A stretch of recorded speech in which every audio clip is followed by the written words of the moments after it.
Hey, I'm Myriam, and today I wanted to propose you a meta topic on how linguistics can be used as ragebait in the media. So let's go.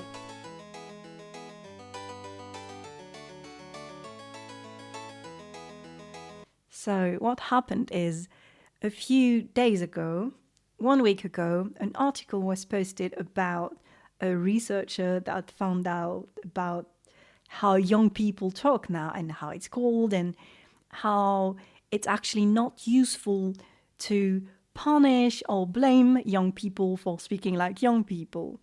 And as long as they only talk like that in their in-group with their peers, that they understand that in society, at work, you have to use a different kind of accent, elocution, everything is fine. That is just a normal way of appropriating the language, and it might actually be an evolution of French.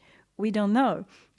And there was some speculation about whether or not it was from Marseille, Grenoble. So, affrication is just a little explosion at the beginning of a consonant. For example, in standard French, we would say tu dis, which is you say, tu dis. In Quebec, you would have a little bit of affrication, this little explosion. It's tu dis.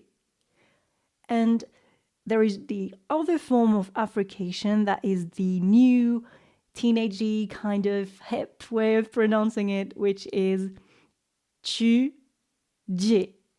And it's really prominent for someone that is more used to tu dis. And so, affrication, the first time you hear it, yeah, of course, it sounds like Africa, and the jokes kind of write themselves. And then you look it up, a bit of Google, and you know that no, it's from Latin, it's from like friction, and yeah, it's not Africa. I thought it was as well. But there is no excuse for this kind of tweet where it's blatantly plausible deniability, dog whistle.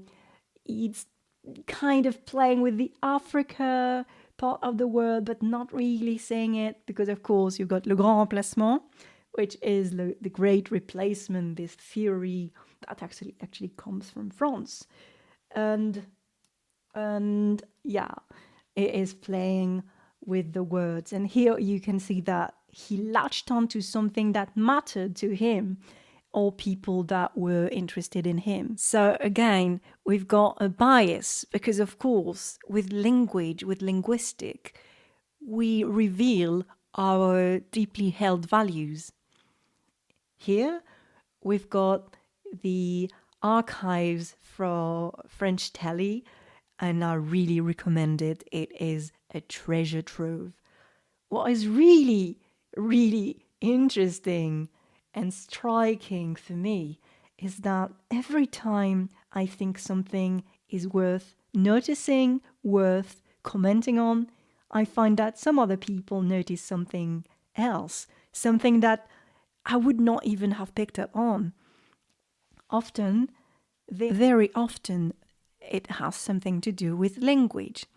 For example, in this video about what it is to be happy as a woman in 1865, the comment section is full of people saying that it's not today that you would meet working class women speaking with such a good accent, such a perfect elocution, such a perfect way of saying things.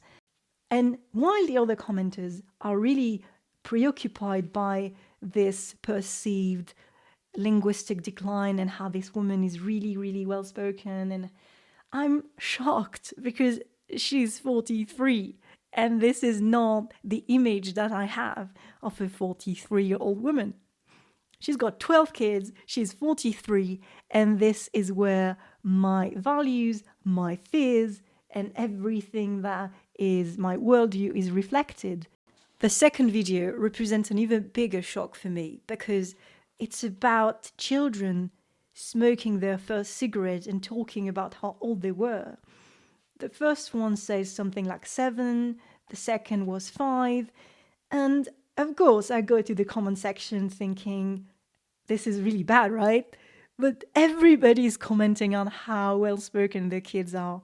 And this is why I think it really readjusts my way of thinking about the world. So basically, what I'm saying is what people are paying attention to, what they perceive, can tell you a lot about their values.